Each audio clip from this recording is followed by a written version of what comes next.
Do you have opinions about the Tony Blair being the possible governor of Gaza, given his reputation? No. I mean, President Trump's the head of the committee. It says that in the pen. Yeah. So, no, I don't have any. I think I don't care about the personalities. I care about the details of the plan and what is said rather than what is not said, because there are a lot of questions, right? There are a lot of questions going forward about who is a part of the stabilization force, who will head the curriculum in the schools, who will do all that. There's lots of questions here, but there's enough detail in this plan that despite the personalities, if that plan was enacted, I personally, John Spencer, believe you would have peace in Gaza unlike you've had for 30 years. My last question to you.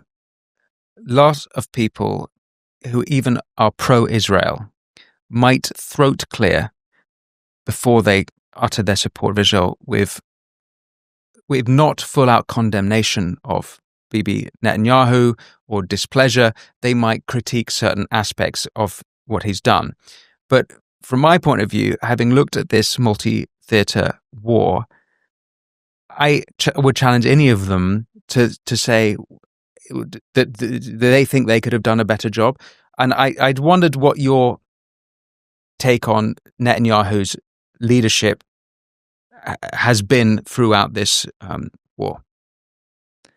So you're asking me to do what I say that I won't do, which is politics. So in my analysis, I absolutely factor the political leadership decisions and the politics of the society in which the war is happening, right? Israel is a vibrant democracy with very unique, even electoral process and the way the Knesset and the votes of no confidence and the majority building and you have the ultra orthodox recruitment, like all these issues. That's definitely a part of the decision making when you say, why did that person make that decision? I agree with you though, objectively as possible, and I really can't stand analysts who include their personal political beliefs about somebody and then add on the details of why they're making decisions without even knowing or talking to that person. Like I've interviewed him multiple times during this war about his wartime decisions, to include the times when he personally had to make a decision, like go north, go south, execute the Hezbollah operation, don't execute this, respond to Iran while the U.S. president is saying, if you respond, I cut you off. So many elements that I agree that I don't know of anybody else who would have navigated those strategic waters that way with that level of political, even capital in its own society to be able to make that decision, or even internationally to have understanding of making decisions, charting this strategic path. Israel in general, every war I've ever studied from 48, 73, 67, all of them, it's almost unexplainable how they are able to manage the victories that they are despite the constraints and what they're faced with. It's a hard, long way to answer the question. Is I agree with you that objectively, it would be really hard to say if that leader would have made a different decision in that moment, it would have went better. That's the kind of revisionist history, right? Where they imply why he made that decision, right? Yes. I've heard somebody say that his lifelong dream was to bomb Iran. Like I've never read that or got that from him.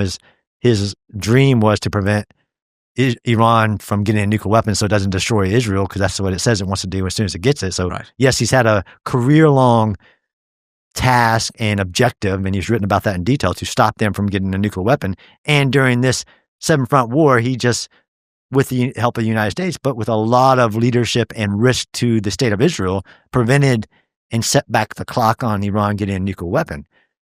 So I'm saying, yes, I agree with your assessment. And as objectively as possible, I understand the people that hate him. Anybody who's going to be in politics for that long is probably going to be hated by a lot of people. Yes. Yeah. But same thing with my own president, although I don't do politics, made decisions to include during the last 2 years or last year that have benefited everybody. Yeah. Thanks for watching this clip from The Winston Marshall Show. You can click here to watch the full episode, and for more clips like this one, don't forget to subscribe. And as always, be well.